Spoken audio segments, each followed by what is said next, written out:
चलिए, मैंने जिस तरीके से शुरू में कहा था, आप सुर्खियों में रहते हैं और अनगिनत वजहों से रहते हैं।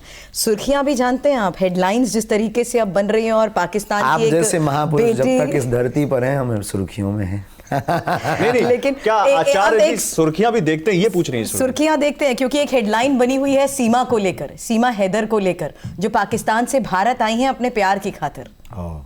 हम बहुत कम देख पाते हैं, हम बहुत कम समय निकाल पाते हैं निजी जीवन के लिए, देखने के लिए।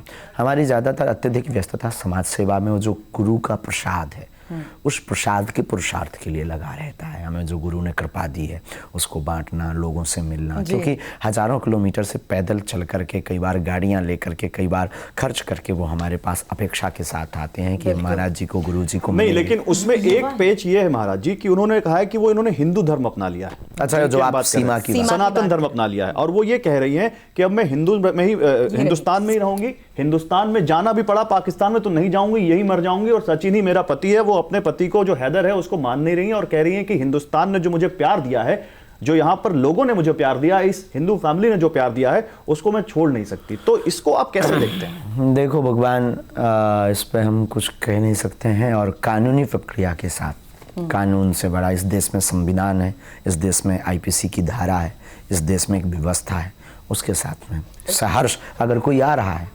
तो जब राम जी ने विभीषण को स्वीकार किया। चलिए, एक और तस्वीर मैं यहाँ पर दिखाना चाहूंगी, क्योंकि मैं आज आपके एक साधारण युवक से युवा संत की बात जो मैं कर रही हूँ, उसमें आपकी एक बचपन की तस्वीर भी हमारे पास है, और उसी बचपन की तस्वीर को देखते हुए मुझे बताइए क्या यादें आपकी जुड़ी हुई हैं। ये तस्वीर बेहद खास है। बहुत पुरानी कथा की, अच्छा ये तो बहुत सी हैं, ये पुराने बाबा जी हैं। पुराने बाबा जी मतलब? पुराने बाबा जी। अब ये जो मनमौजी, ये फक्कड़पन, ये कथाओं का क्रम है। बचपन में हम जब 9-10 वर्ष की अवस्था से हम कथा क्रम में लग गए थे, तो खूब स्मृतियां हैं, आज भी हम भूले नहीं। जब भी मौका मिलता है याद कर लेते हैं, 1-2 घंटे अकेले में बैठकर, बंद कमरा, लाइट ऑफ, फिर हम वो पुराने स्मृतियाँ, फिर वो हम जीते हैं। हमारी एक अंदर की एक जो स्थिति है वो अलग टाइप की है, हम उसको जीना चाहते हैं। कई बार हम अकेले गाड़ी उठाकर, सिंगल आदमी को लेकर पुराने एक स्मृति मैंने आपकी कहीं सुनी, आपने बताया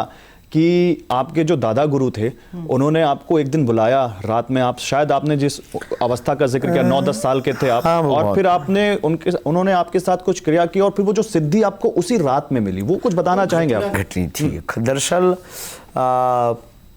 पिताजी कुछ करते नहीं थे, बरसात का मौसम था लगभग में, बरसात का, तो खप्पर वाला मकान, टप टप टप करके पानी गिर रहा था, तो 2 दिन से कोई सोया नहीं था, घर में पानी भरा हुआ था। माँ जी, पिताजी एक कोने में बैठे, हम छोटी बहन और भाई एक पलंग के नीचे अपने आप को बचा पा रहे थे। तो हमारे मन में लगा कि दादाजी हमारे बहुत चमत्कारी, और बड़े बड़े एम्बेसडर कार का ज़माना था उस ज़माना, तो एम्बेसडर पर कार पर बड़े बड़े IPS IAS ऑफिसर उनके पास आते थे। हमने कहा कि हम जाएंगे, कोई भावना लेकर, कुछ हमें वो दे देंगे, पैसा, धन, रुपया या गड़ी हुई संपत्ति बता देंगे, तो थोड़ा मकान बन जाएगा। और ये जो घर की स्थिति है, उस दिन शायद चावल की रोटी घर पर थी जब, तो हम अपने दादा गुरुजी के पास में कुछ मांगे, क्योंकि वो तो निर्मोही थे, साधु हो गए थे, उन्हें क्या लेना देना। तो हम दादाजी को कहा कि आप दुनिया का भला करते हो, ऐसी ऐसी बात है, आज भोजन भी नहीं हुए क्योंकि घर पे कुछ है नहीं। बिल्कुल। तो वो ठहाका लगाकर हंसे। हमने कहा कि धन बता दो, ये कब बता दो। आपने उनसे धन का पता पूछा? हाँ, बिल्कुल स्पष्ट है जो भी है। बोले रात को आओ। वो घटना घटनी थी, हम रात को गए। उन्होंने कहा स्नान करो, हमने स्नान किया। एक नल था छोटा सा पहाड़ी के नीचे, नल में जाके कमंडल लेकर स्नान किया, गीले वस्त्र ही आए। आज भी हमें याद है, लाइट तो थी नहीं, जंगल, छोटा सा स्थान, बागेश्वर महादेव का छोटा सा स्थान। आप 9-10 साल के थे तब? 9-10 इसी बीच का, एग्जैक्ट तो नहीं, 9-10-11 के बीच। यहाँ उन्होंने हाथ पकड़ा दादाजी ने और ले गए। बस जो भी वो होता है वो मीडिया का या टीवी का विषय नहीं है। घटना घटी, एक लाइट सी हुई, प्रकाश हुई, तो डर गए, बच्चे थे, शरीर कंपने लगा, और बस उन्होंने थपकी देते हुए गुरुदेव ने कहा कि कह दो तुम हमारे हो, हम तुम्हारे। बस हमने भी चिक घाड़ कर कह दिया तुम हमारे हो। थोड़ा उसी आवाज बोल के ना। मतलब चिघाड़ते हुए, वो एक अलग थी। कह दिया तू हमारा हम तुम हमारे हो हम तुम्हारे।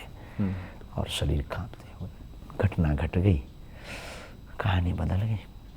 गौरव, मुझे लगता है आज भी जब इसका जिक्र करते हैं तो आप भावुक हो जाते हैं। वो हमारे जीवन की एक इमोशनल, लेकिन मतलब ये क्रियाएं बहुत आपने बताया आप भावुक हो रहे हो घटना बताते हैं। हाँ, ये हमारे जीवन की एक जिंदगी बदलने की एक वो है। वो होता है ना, आपको उपलब्धि कब मिली, आप पहली बार कैमरा पर कब आए, किसके कारण आए, किसने आपका हाथ पकड़ के आपको माइक दिया, फिर आप क्या फील कर रहे थे, फिर आप डर रहे थे कहीं हम कुछ गलत ना पूछ दें, कुछ गलत ना बोल दें, कुछ गलत ना हो जाए। तो जो आपका होता फिर वो आप स्मृत रहते हैं।